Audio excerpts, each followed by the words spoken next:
So have a lot of fun and enjoy.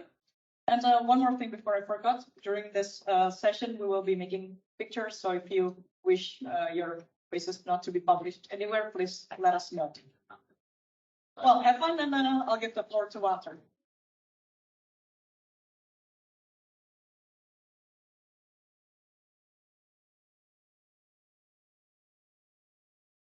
Right. How are you all tonight?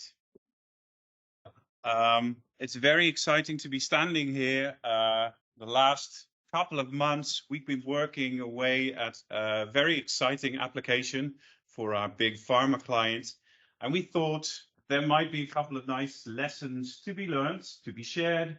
And that is how we started with the idea of this meetup. So first off, I'd like to introduce Cindy. She's sitting right there. She'll be doing the next part of the meetup, which is more focused on UX, and I'll focus more on the workflow and domain part. So what are we going to do? Some background, then points 2 and 3 are mine on the background context. Cindy will be doing 4, and then there'll be a little surprise just for you. Okay.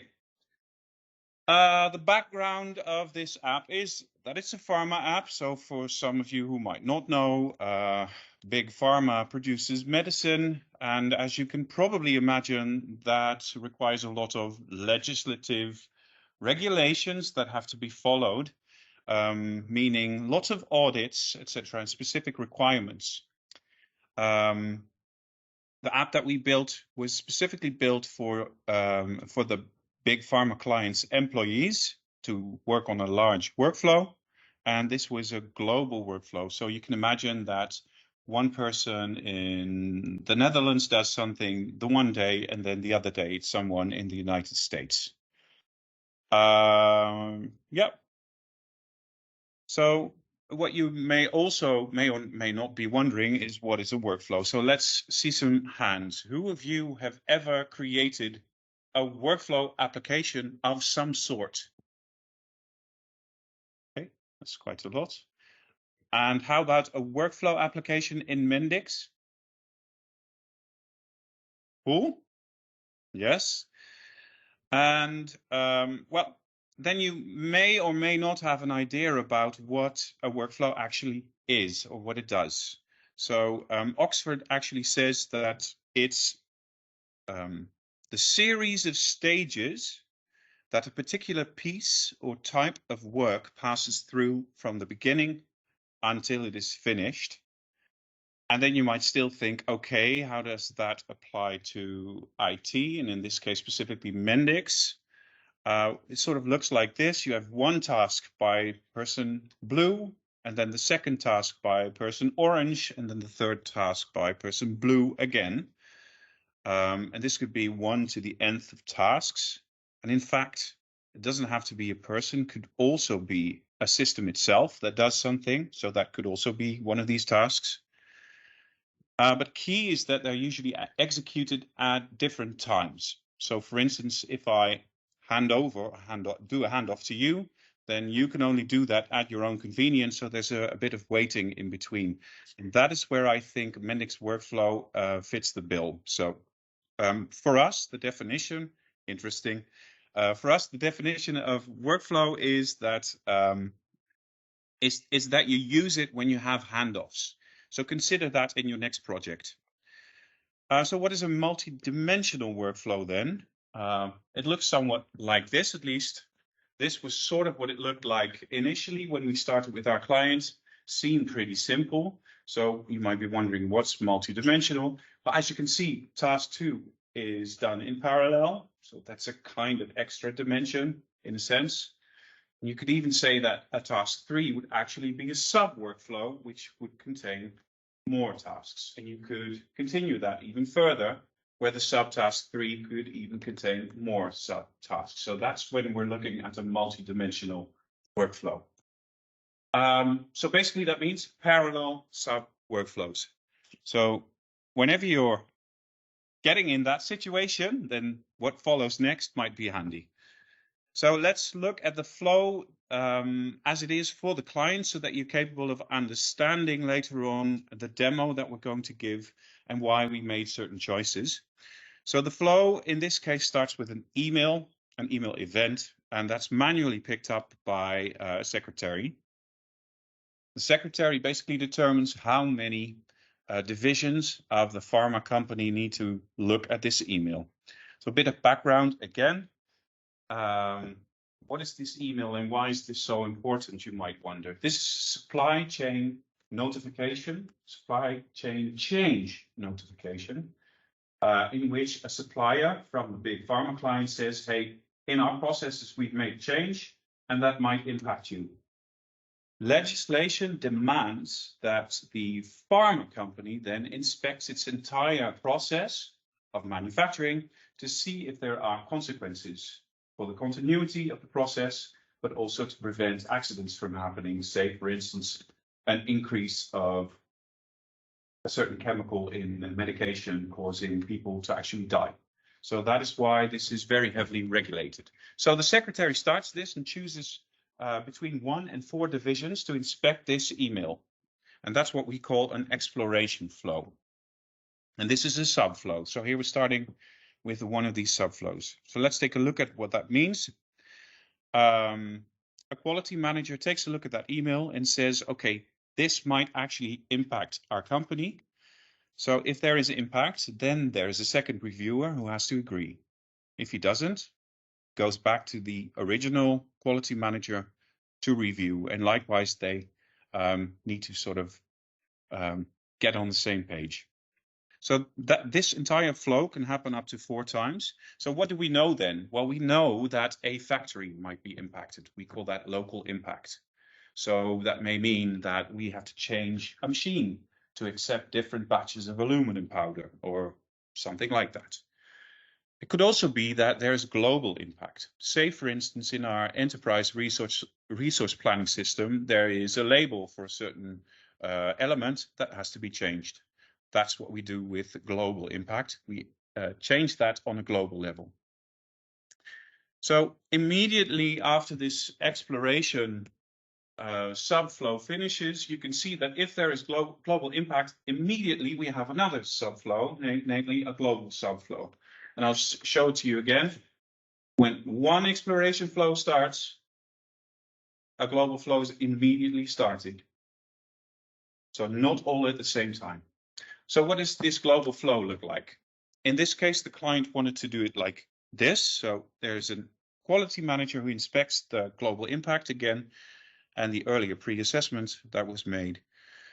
And then he devises tasks, actually. So subsequently, these tasks are executed. So again, we're looking at a subflow with tasks. And finally, this whole process needs to be closed off. So we're going 3 levels deep already in that sense. So it's all orange. So that means in principle, the same person can do it in principle. It might change. And that's why it's a workflow. So what is the result? We know that the global impact of this supply chain notification has been checked and processed, and that we have a legal audit trail and can continue safely manufacturing medicine. So what happens after? It's also a possibility that we determine that there is local impact, and then we might start local flows. There could be no impact on any local entities, so then no local flows, but it could be up to 10 factories being impacted. And multiple of these explorations might point to the same factory or not. Key here is that the local execution phase starts in one go. So we wait until all of the explorations are done, and only at that time do we start all of the locals. That's a problem that you'll have to tackle, but we'll get back to that later. So what does a local flow look like? First off, a QM takes a look. It looks a lot like the global flow. QM determines lots of tasks that have to be done. Then people on the factory work floor actually do those tasks, create a log. Finally, the same QM signs off. And optionally, if indicated in the local assessment, there may be an extra sign-off step by someone else who just inspects and says, hey, this is okay. We agree this plant is now safe. So the result is the factory's been checked and processed and the change is okay. We're prepared and there's a legal audit trail. So questions that arise are questions such as how do we keep track of process of, well, literally, possibly hundreds of active tasks at the same time. So it really is multidimensional. How do you even manage such a process? Is that even possible? And can Mendix do this? The answer is yes. But then you might wonder how.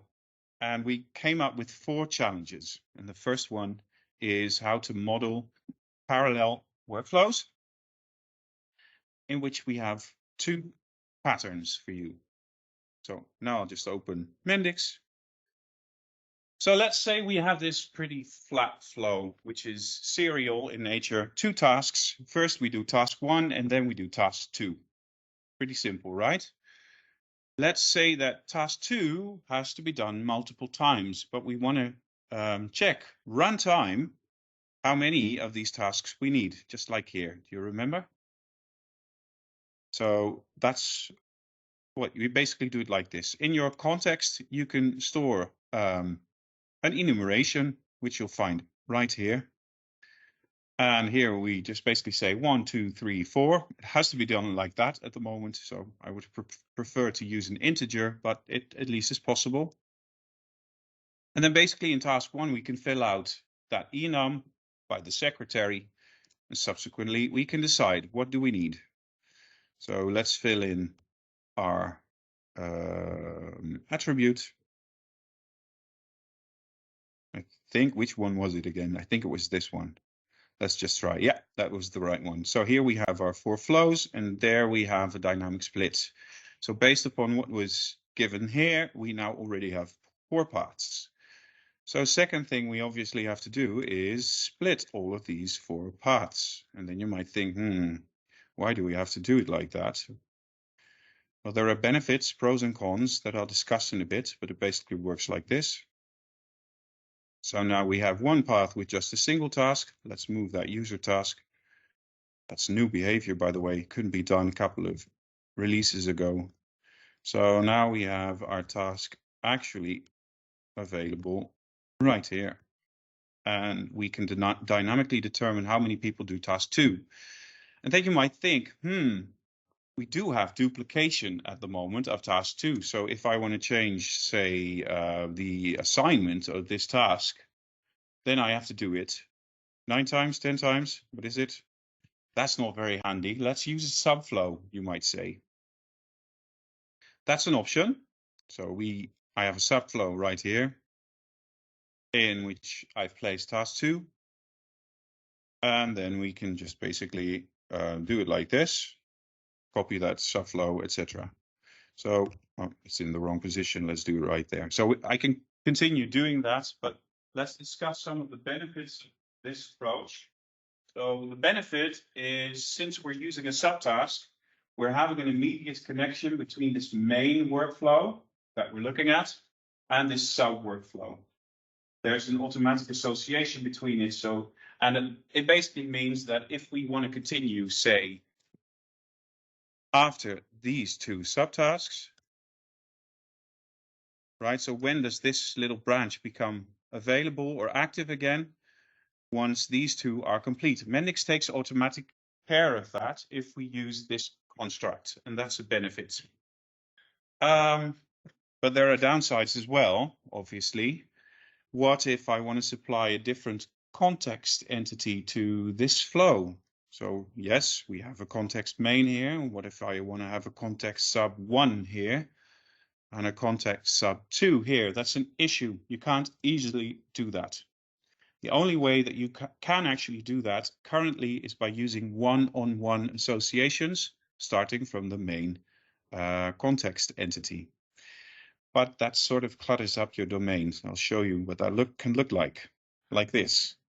So this is an actual example in which you see that we have a 4th exploration, a 1st, a 2nd, etc., etc. So in that sense, it's sort of impractical. So it's a real downside of this. So the other downside is that if you have more than 4 of these parallel splits, do you still want to model it like this, where you need to make changes every time? If something changes, we need to add another enumeration value and then another sub, etc., etc., etc. It's it's repetitive work, right? So can we do it more efficiently? So the benefit of this system is that Mendix takes care of the flow, right? So that's what Mendix does for us. So in that sense, this might work really well if you have simple workflows that have just 1 or 2 or 3 options, maybe 4 maximum. Not more than that would be my advice. Okay. Then we have a second option, and that is the 1 to the nth option, and I'll just show that to you immediately. Is that the right one? Yes, it is. So this is the same flow actually, or sort of ish, but now we're basing our subflows on an integer that we're determining. And this integer, let me show that to you. And I'll share this project with you, by the way, so you can take a look at it. It actually works. So if I fill out this number here, which is an integer, and in this workflow, it will mean that we will start that number of subtasks. So that's also one of the methods that we used in our project. So you might wonder, how does that work then? And what does this microflow do here? So let's take a look. The microflow is right here. You'll be able to find it as well in the document I'll share later on. So first off, we need to pause the main flow, and there's a change workflow state activity for that. Use that one. Don't use a change workflow activity because it may respond. It may not respond the way you want it to respond. Let's call it like that. So you pause the workflow, and then basically we're creating an iterator variable. And then while the iterator is below or the same as the number of tasks, then we still keep iterating. So what we do is, in this case, we call that sub workflow. And then we change the iterator and do it again. Second one, third one, until the 4th, and then we can actually continue because it ends the while loop. So there's a negative side to this, is that Mendix doesn't automatically link up your sub workflow to your main workflow. If you remember, that is exactly what happened here automatically in this flow, right? So that's something that we still need to do, and we can do that quite easily. So what you have to do is you create a workflow list, a commit list. Once you get the workflow, you add it to you change it, namely you set the relation to the main workflow. This is the parent workflow.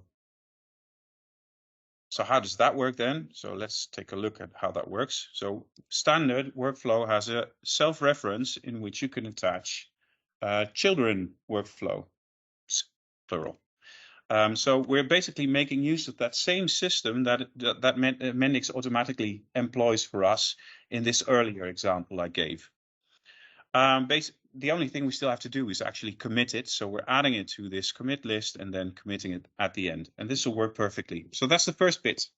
Second bit you have to do is at the end of this subflow. So let's take a look at this subflow actually. And you will probably be able to see that there is an activity at the end here, which is required now. We have to do a sort of check at the end of this flow to see, hey, have all of the sub workflows now ended? And if so, then we need to continue the main flow. Otherwise, Mendix will get stuck.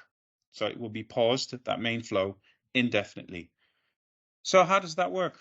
It's actually quite simple. If you set that relation that I just showed you, here you will find the implementation. First, we get the main element. You will have to use a reversed retrieve. And again, this is something that you can take a look at later on by yourself. The second bit will be to actually get all the workflow user tasks. So these are the active tasks for users with the state in progress, but 2 levels deep. So on the sub level. So that's what this does. It goes from, so give me the workflow user task of the workflow, of the parent workflow, this workflow. That's what it does. with label in progress. So never mind if you don't get this, but trust me, if there is an active workflow user task, it will show up here. And if not, then we actually unpause the main workflow. So again, use the proper change workflow state here, otherwise you'll get stuck. So that's the two ways. And now let me show you that we actually did implement this. So this is our main flow, in which we started off with the first paradigm, and then for our local paths, we started with a second paradigm where we start 0 to the nth subflows for the local execution. It really works. It's very handy. Actually, if you know these two patterns, it will help you out. What you still might be wondering is which one is more beneficial than the other, because there basically are some issues with this one. So the first one being that you do not have a visual representation of the actual branching of this workflow. So you have to know that somehow. You need to enter a microflow, look at how that works, understand what's happening here. That is a bit more complex. And if you go quite some more levels deeper, then that starts to stack up. So that'll be an issue. There is a solution for that, I think, which I'll show in a bit. But let's compare. First, the benefits of these two options. So basically, you use the multi-parallel one for simple parallel flows, and 1 to the nth for those where you don't know how many you need, so more than 4, basically. The second paradigm, how to model your context data. And that's a question that we actually gradually came to understand. So let me walk you through the issue that we actually had. So the issue is the following. Looking at our domain, we started out with this supply chain notification, which had a link to a workflow that had a number of steps or tasks, which seems quite simple, right? And then it turned out we had to group them, and that there could be multiple groups. And then it turned out that these steps could have tasks. And now we found out that these tasks could even have subtasks, etc., etc., etc. So the complexity grew over time. That's one of the key issues with workflow applications, is that the client usually tells you, it's a simple workflow, but they don't even know that it's complex themselves. That's what we found out. And this is starting to get complex, especially for junior media developers. They need to know how to traverse this domain. But there's one benefit to modeling it like this, is that, well, you can actually see what's going on.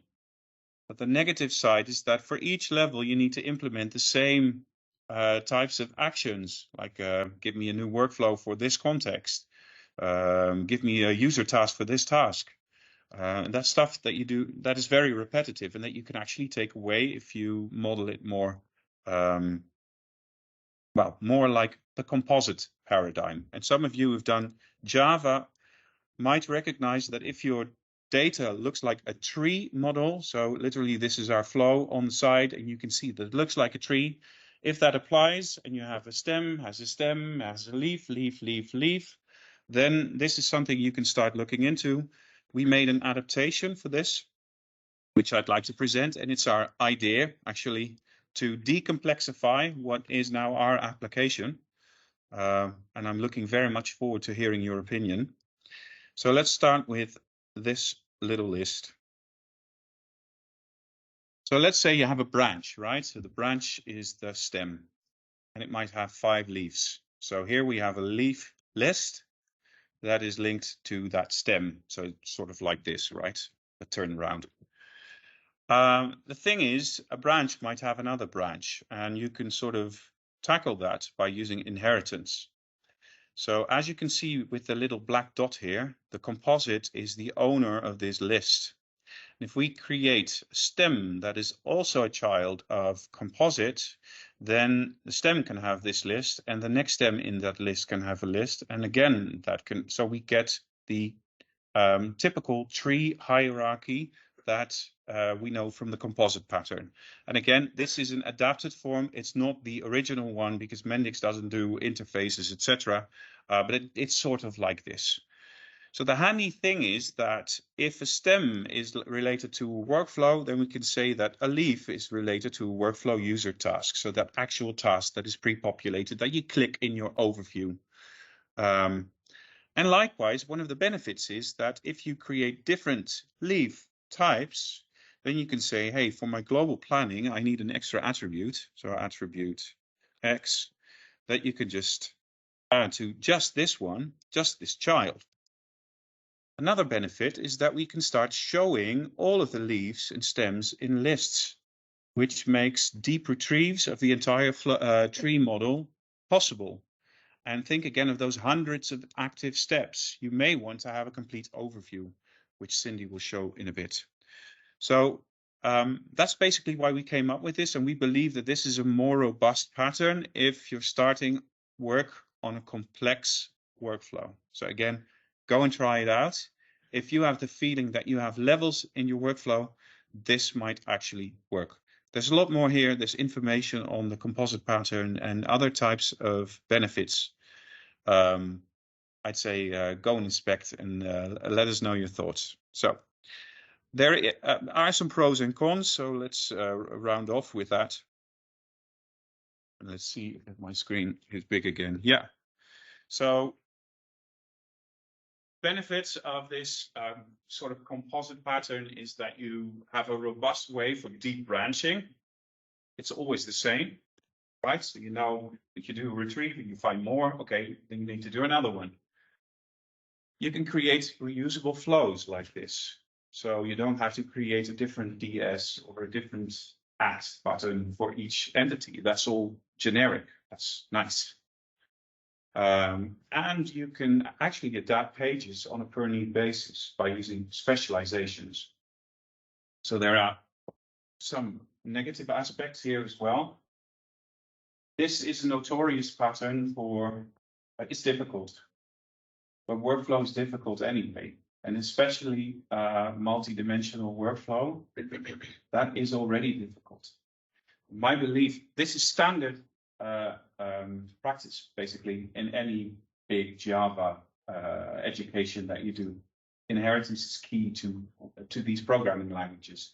Mendix has moved sort of away from that, but I really believe that this is where inheritance and self-references might actually help out in reducing complexity.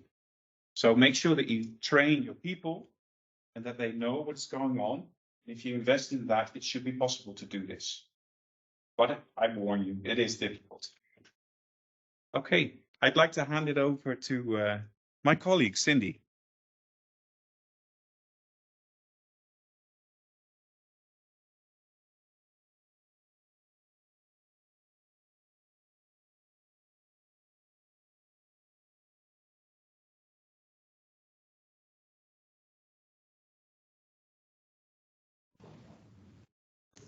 Okay, so the third challenge that we had was how do we show all of that complex data in a way that it's still understandable for the users. Now let me switch to the application. Here we have the historical data page, and on this page we show all of the data that has been filled in for this specific SCN or supplier change notification. Now, when I scroll down, you'll notice that we show quite a lot of data on just this one page. Oh, let me just sit down first. But we've added some structure to it so that it's still easy for the user to actually find the data that they need. Let me start from the top. So the first section we have here is the general info section. Here we can find the data that has been filled in by the secretary when they need to create a new SCN or supplier change notification.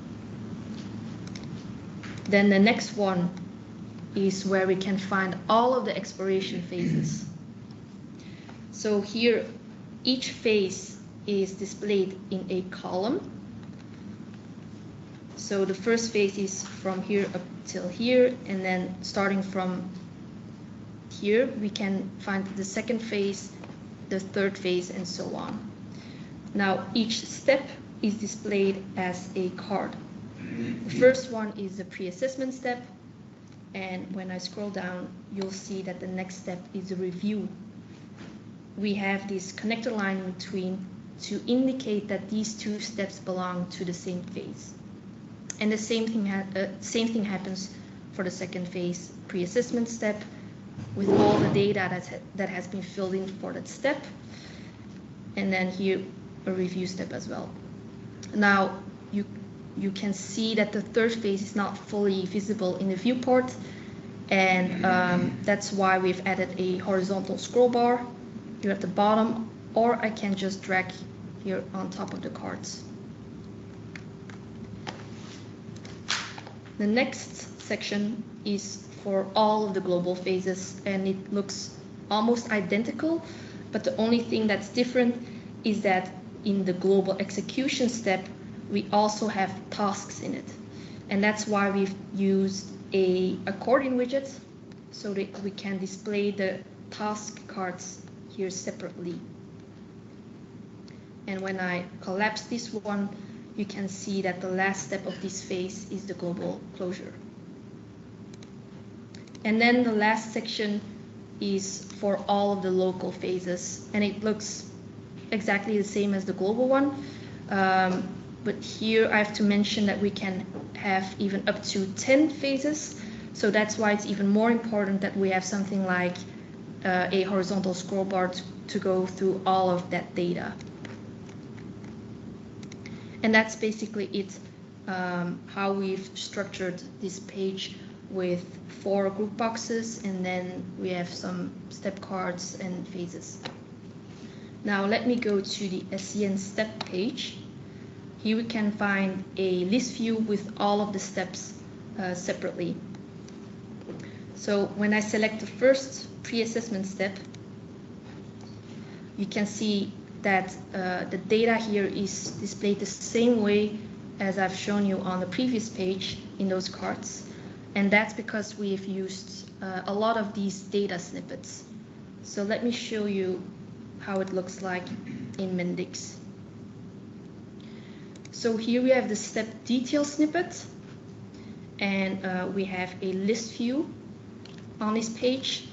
And in the domain model, as you may remember that Wouter has shown you, we use a generalization of the step main entity, and because of that we have step specializations, and the benefit of having that is so that we can use list view templates.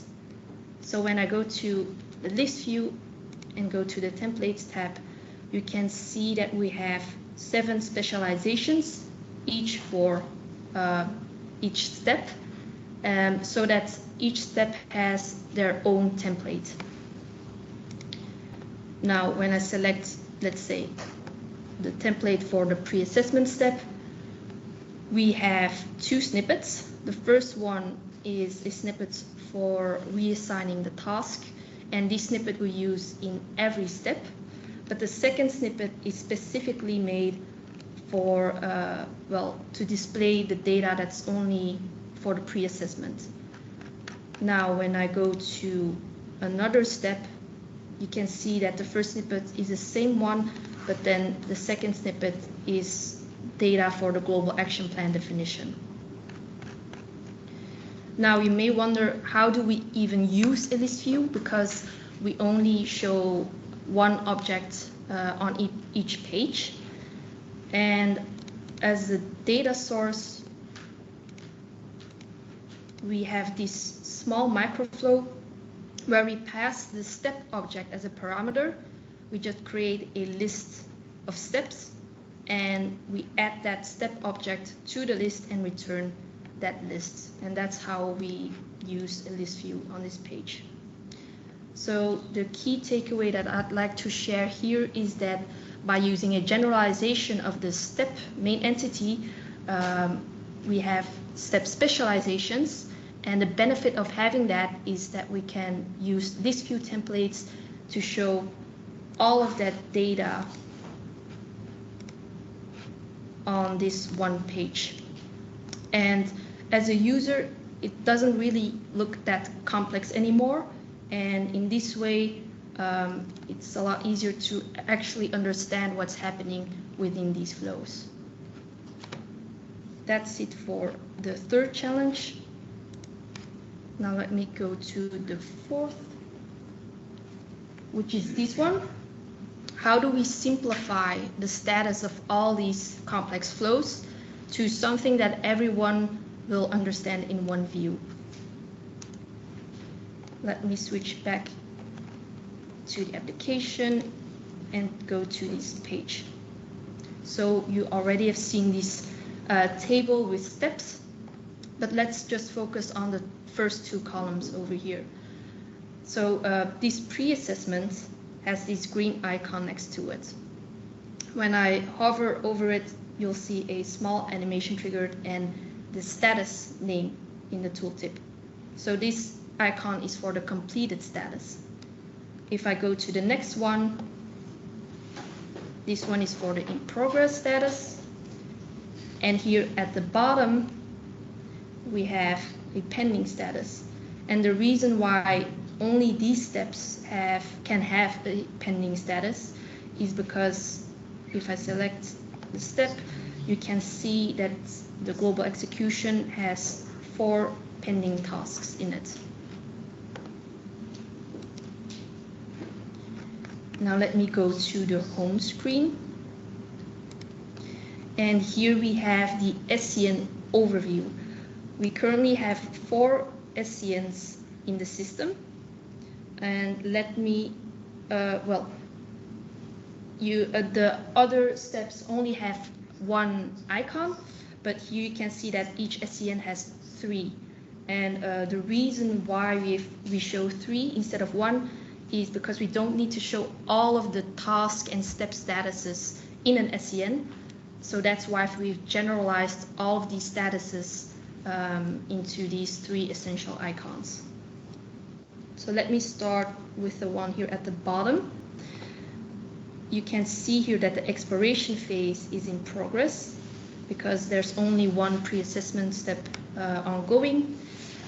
And because it hasn't been finished yet, we don't know whether we need a global or a local phase. And that's why we have this unknown icon for the global phase and the local phase.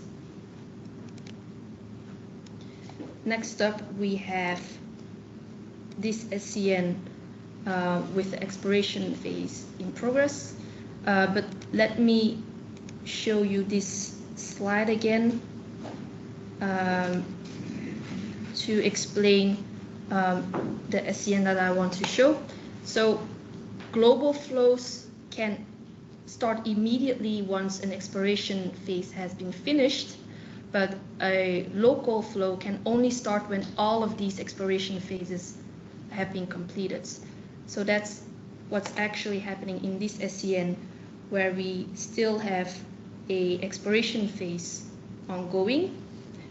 Here we have a global flow, but we still need to calculate how many local flows there are, and that's why we have this pending icon here.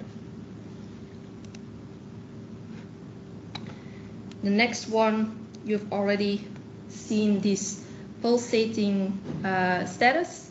It's an overdue status, and when I go into this SCN, you can see that it's inside a global execution. So this task is actually overdue, and we indicate it over here. What we can do in this situation is just contact the assignee of that task and just let them know that they need to complete their task as soon as possible so that the others can continue with the SCN. And here we have an exploration phase that's completed. With this gray dot over here, we show that there is no local impact indicated during the pre-assessment task. And the last SCN is the one that I've already showed you. So let me switch to Mendix and show you the flow that we use to update these statuses.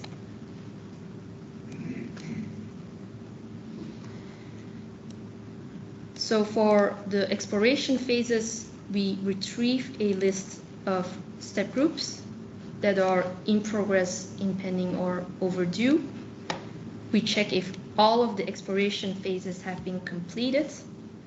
If they are, then we set the exploration status to completed. And if not, then we go down here, look through all of the step groups again to check if they are overdue. Are they overdue? Then we set it to overdue, and if not, then we set it to in progress. Now the same thing happens for the global phases. Retrieve the step groups, check if they are completed, set it to completed status, and if not, we set it to in progress or overdue. Now for the local phases, it's a bit different, like I've shown you on the slides. We first check if all of the exploration phases have been completed. If they are not, we go down here and set the status to pending. But if they are, then we retrieve a list of the local step groups, check if it's completed, and it's actually the same logic that we've used for the other phases. So that's it for this microflow. And the lesson that I'd like to share here is that by using status indicators or icons, it's a lot easier for the users to actually follow the progress of a multidimensional workflow. And now I'd like to hand over back to Wouter. So one of the things I think that is interesting about what Cindy just showed is that we have a little sneaky little way of using a list view template for a single object, right? So we just use a microflow. We create a list and put one object in. And then if you have one page with a list view template and one object, bam, inheritance at work. So that's definitely something to remember here. Let me just share so people will be able to see everything later. That's what you get if you swap computers, and I don't think that this is actually working now. No, it's not. Well, anyway, let's share my screen. There it is. This should be working as well. Yep. And now let's power it up. We have some time, so there it is. So we have these 4 challenges, and these are some possible solutions that we think are interesting. 2 possible ways of modeling parallel subflows. Again, we'll share the project, the composite pattern, or at least a derivative thereof, and using inheritance. And you now understand why we're using inheritance, because we could also make use of that with list view templates, and that will optimize our entire app, basically, because we have one widget with one snippet, and you can place it on any page, anywhere, and you can show everything in one list. Yeah, so showing complex data, the list view template, keeping track of flows, it's generalizing a status and status propagation. And so we have these 3 main flows: exploration, local, and global. And basically, when a step is complete, we propagate the status up to main level. So a nice little improvement in bit, actually, that I think we can still do. And we have one more thing for you. And this is Paul from Mendix, who's going to show you a bit. He couldn't be here because I think he had a marriage anniversary. So I hope you'll forgive. Oop. Then hopefully sound, is it working? Hi, my name is Paul Jongen. I'm Product Manager Workflow at Mendix. And in the next 10 minutes, I will mention you 2 of the main new features that we will release in Mendix 10 regarding workflow. So Wouter has been talking with you about multiple workflows, user tasks that are executed in parallel, and some of the complexities around it. So we have actually tackled some of those problems in the next release. So here I have a short slide summarizing those new features. So the first feature that we've added is multi-user task. That actually is a task that will be executed by multiple users, and they all need to do the same thing. So you can think about approving a request, signing off a document, etc. These are typical things that everyone needs to do in parallel, and everyone is doing the same thing. So as a developer, if you would like to start using this activity, you need to actually answer two questions. The first one is, who needs to execute this task? And that's very obvious, of course. And the other one is, when people need to make a decision, approve or reject something, how am I going to evaluate multiple outcomes from those people into a single outcome?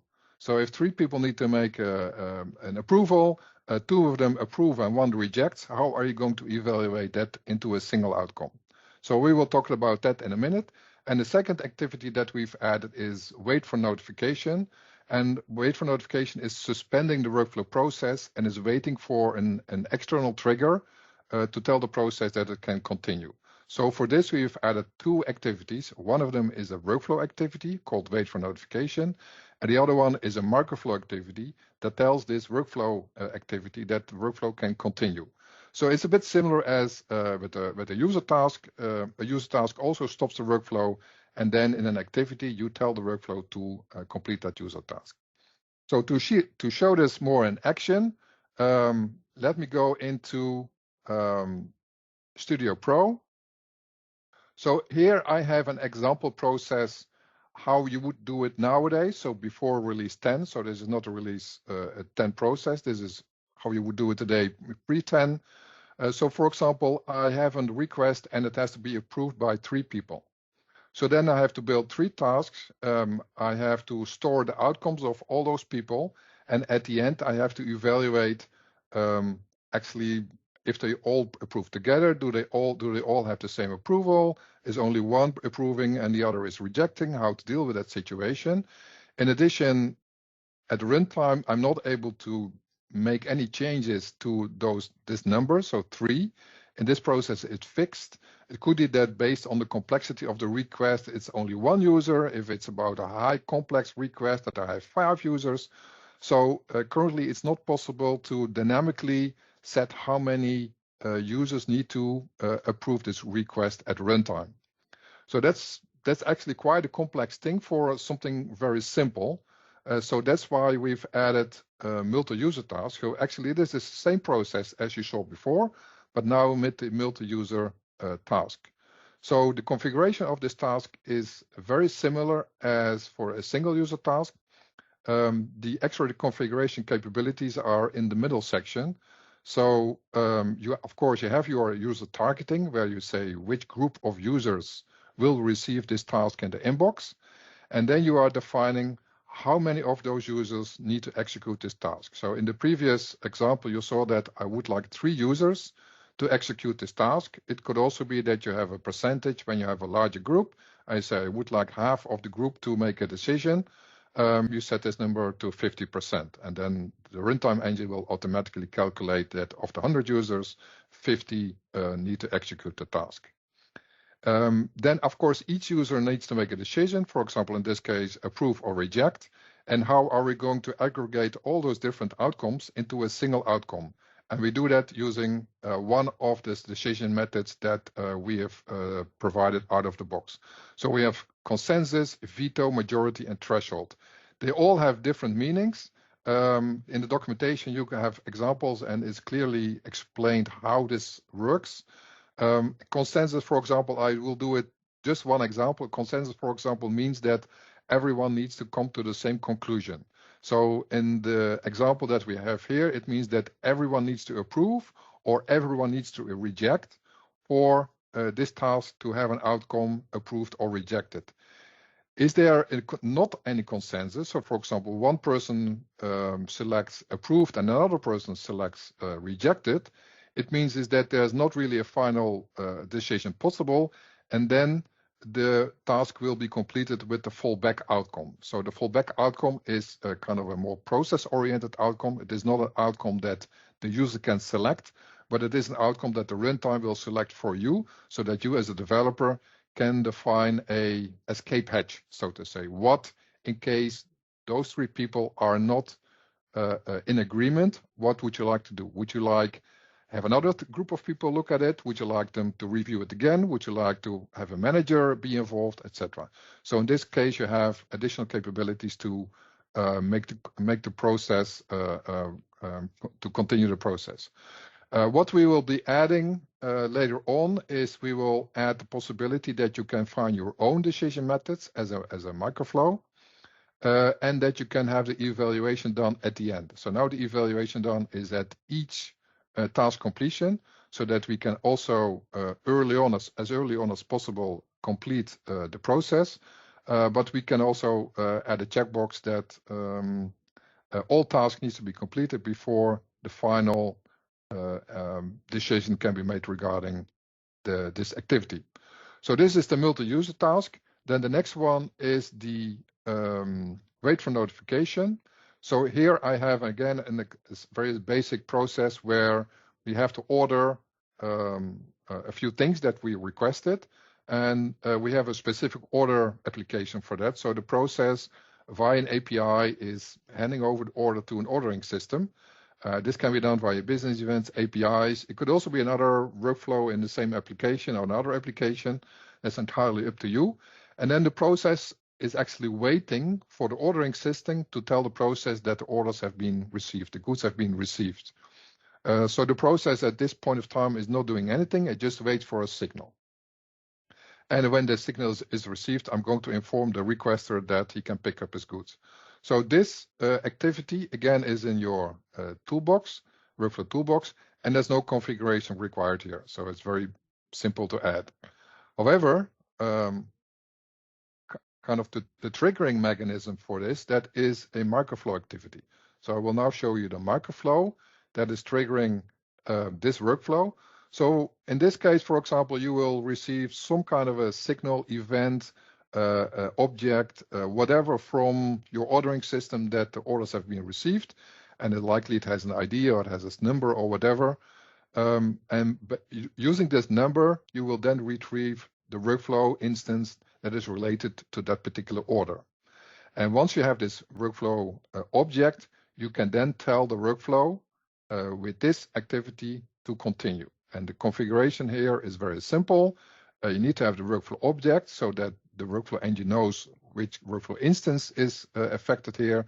And then you can select which particular wait for notification item needs to be triggered so that the workflow can continue. It's very simple as, like I said, with a user task where you select which user task is set to be completed. And then the workflow will continue as soon as this activity is executed. This outcome of this activity is a Boolean. And this part, the second part of the microflow is optional, so you can leave it away. But it gives you a mechanism as a developer to understand this triggering. Did it really trigger the workflow to continue, or was it a misfire? So in case of a misfire, for example, the workflow was not really waiting for this activity to happen, then you can log it, you can add your own complexity, your own logic, you can signal an administrator, you can stop the whole process, whatever you like. But you have here a mechanism to identify this triggering mechanism worked, so the workflow was fired, or it did not work. So in a nutshell, so that's the wait for notification and how you can pause a workflow and continue the workflow. And like I said, it's very diverse where you can use it. You can use it to wait for events happening in other applications in your same application, or in other processes. So you can also use it for inter-process communication and synchronization. So these are the two main features that we'll be releasing in version 10 of Mendix. I hope that also Wouter will see that using those features, his application can become a bit more easier to develop and easier to understand. And I'm looking forward for him to kind of incorporate this into the application. Looking forward, what we will be adding later on in the year is we will be adding a few extra features. This extra feature, and you need to add a legal disclaimer, of course, that it's not set in stone what we're going to build, but it's very, very likely because it's very short term. These are two items. One of them is a better ways to deal with historical data. As a developer, as you may know, the runtime engine throws away all the data as soon as workflows have been completed or activities have been completed. So as a developer, we would like to give you a good way and a very flexible way to build your own historical data, facilities, services, for example, to build dashboards for reporting, etc. So we give you a lot of freedom to build whatever is necessary regarding historical data. The workflow engine generates a lot of data, and as a developer, we will give you ways to deal with that data and build something nice with that data. The other activity that we're going to add is timer events. The timer event, again, we will implement it in two ways. One of them is that you can add it as an activity in your process, and then it will stop that activity for a certain amount of time or until a certain date, and then the process will continue. This is called an intermediate event, but we will also allow you to add it to an existing activity. So for example, think about the wait for notification we just had. You do not want to wait forever until the goods are received. Maybe in 1 week time, you would like to start escalating it. So by putting a timer on that wait for notification activity, and you set the timer to 7 days, it means that if this activity, wait for notification, has not been executed in the next 7 days, then the timer event will trigger. And then, for example, you can go into a process that goes into ways to escalate the ordering or to have a request where the order is, etc. So it gives you more flexibility again to have time-based processes. So in a nutshell, this is what you can expect for the next 6 months. Probably there will be a lot of other smaller things coming up, but this will be the two main topics for the next 6 months. So I hope this was interesting. I also hope this was useful for you. So thank you very much for your attention. And by the way, once you start using those capabilities, I would be very interested to get your feedback. Was it useful? And where should we improve? So thank you very much, and hopefully talk to you soon.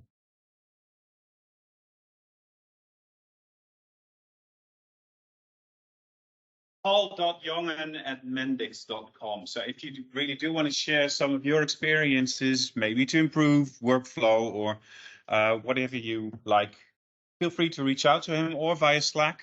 He's actually very quick to respond, but not in the coming 2 weeks. I think he'll be on holiday. So new workflow tools, a multi-user task and a wait for notification. I think the second one is interesting. It looks a bit like the pause workflow, right? That we had in our second paradigm. And the multi-user task, I think it will be an interesting addition to what we currently have in terms of tools.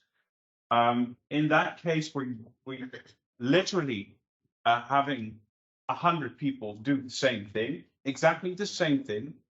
So if there is some kind of degree of variability, I think actually the first two patterns on the left hand at number 1 might actually still have very much value, at least in your workflow portfolio. So some references here. If you'd like to download the materials, the application itself, the PowerPoint presentation, feel free, you can do so. I advise you to actually take out your phone right now and scan the QR so you can save the link for later.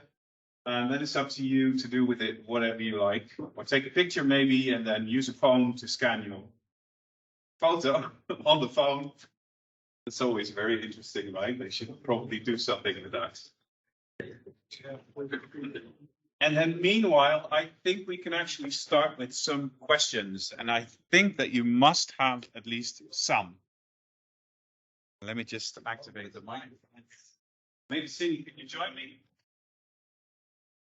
Actually, I just want to say thank you. I never saw a workflow app before, Mendix, and that's such a complex one, was super nice to see. And also the UI, especially with the status integrator, was really nice done. Actually, I wanted to ask in the beginning which feature workflow capability you're missing, and it was nice to see that Paul already reacted to that. But is there still something you're missing which you really would like to have as a game changer, which would make your project much easier? I think the answer is yes. So the first thing I said when I actually saw the multi-user user task was, why didn't you create a multi-user sub-workflow?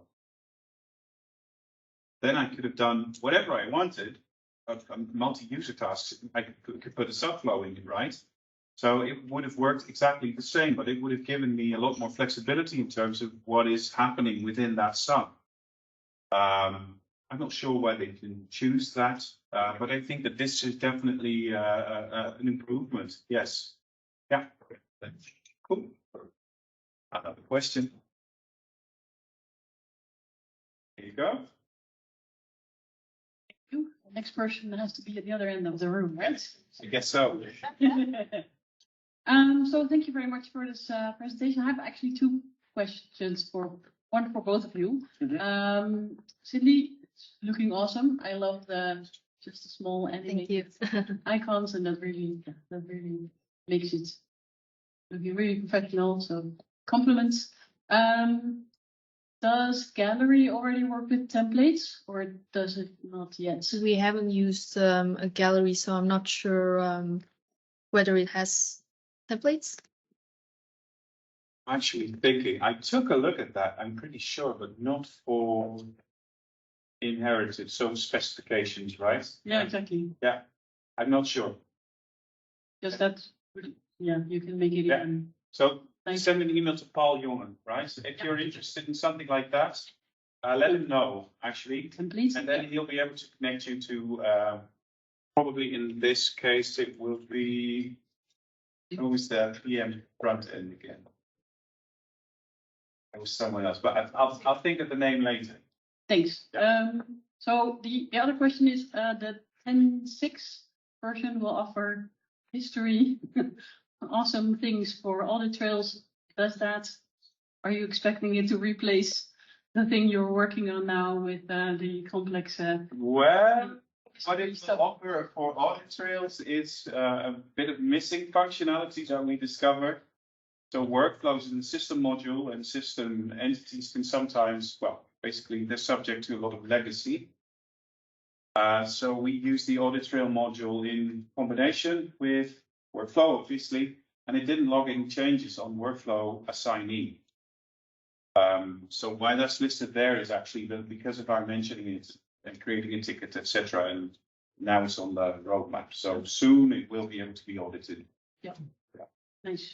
Yeah. Okay. More questions, please. Yeah. Here you go. We've seen the multi-user workflow task, and I was wondering, you might not know this because Paul was talking about it, but what about hierarchy in this? Because we see multi-user tasks where multiple people have to come to a consensus. But if, for instance, I work at KLM and over there someone orders a part, their direct manager approves of it, and I can imagine that you don't want to bother your CFO with the minor stuff before everyone else has approved. So you might want some hierarchy in that to prevent. Yeah, I think that's actually possible. One of the ways to calculate an outcome is via microflow. I was very vocal about that when they showed it to me first. So I said we have to have our own way of determining the outcome. Otherwise, I'll just have a microflow at the end and determine what needs to be happening there. So, but maybe set all the tasks at the same time, because that would. Yeah, and that's really interesting because Paul gave us the option, right? We calculate that after each task, or do we need to wait until everyone has actually completed that? So these two options are actually there. Okay. Yeah, so I see various options there if we can trigger microflows in that event. So it will be more an event then. We can do our own calculations. It's just a guess. I don't know too much about the future workings of Mendix. I'm sorry. Last question. Okay. Looking at times and drinks that are waiting for you. You can make a quick. Hopefully, I have a question that's turning on more lips than this. I'll keep it short. Let's be devil's advocate, and you're missing a third option, which is going outside of the workflow capabilities of Mendix and doing it in microphones. You must have considered it, considering the multi-dimensional aspects of it. We've actually done it, right? With the pulse microflow. No, yeah, but no workflow capabilities. No, just doing everything in microphones. Okay, yeah. What's your question exactly? My question is, have you considered it at the start of the project, and what made you choose what were the pros and cons there? Yeah. So about 4 years ago, I was on a project that built a custom workflow app, and there was no workflow module at that time. And what I can tell you, at least, that from my experience, not having to build a custom workflow module saves you time. Yeah. So in that sense, it is possible to do everything via microflow, but then you have to take into account everything that's already in workflow. So something like adding a comment is already possible, right, out of the box. Attachments ditto, I think. Managing who gets a task, etc. So it's just a simple XPath. And that's going to save time. Yeah. But there are limitations, and that's where we have to juggle, of course. So yeah. Yeah. Oh, that's sort of if you're missing the overarching flow. You said that if you do it in the second way, you miss the overarching flow of miss the interconnectedness. Draw it in Paint and put it in a snippet and add it to the Okay, fair enough. Because you still have the visual representation, right? So yeah, Paul will definitely be taking a look at this later as well, and he'll distill some interesting bits. Thank you. Maybe you can pass it on to Ronald. Thank you. Thanks. Very nice presentation. Very nice use of workflow. Very nice use of inheritance. I do have a question on the inheritance part. I noticed that you make quite a lot of use of it. In the past, inheritance and Mendix weren't a particularly good combination when it comes to performance. Yeah. Did you run into any issues there? And how did you go about resolving those? Yeah, I think that's a very valid question. And at this point in time, we haven't gone live, but I have discussed this with the client in the various options. And basically we said, hey, it might be a bit slower, but we can offer you this. And I roughly calculated how much slower it could be. So rough estimates, and that was acceptable as long as you make your client aware of what's happening, what the potential, what the possibilities are when you're using a certain tool. I think that should be okay. Having nanoflows, by the way, gives you a lot more options to actually show a page, do lazy loading, etc., and all of that stuff. And yeah, so in my experience, there are options to mitigate that risk. Yeah. Another perfect resolution might be to have a checkbox in an entity that's called abstract, so that you couldn't instantiate it, so that it wouldn't have a table or something, so that it would actually speed up inheritance. Well, very many ideas. Who knows if that will ever be implemented? Thanks very much. Yeah. Okay, thank you very much.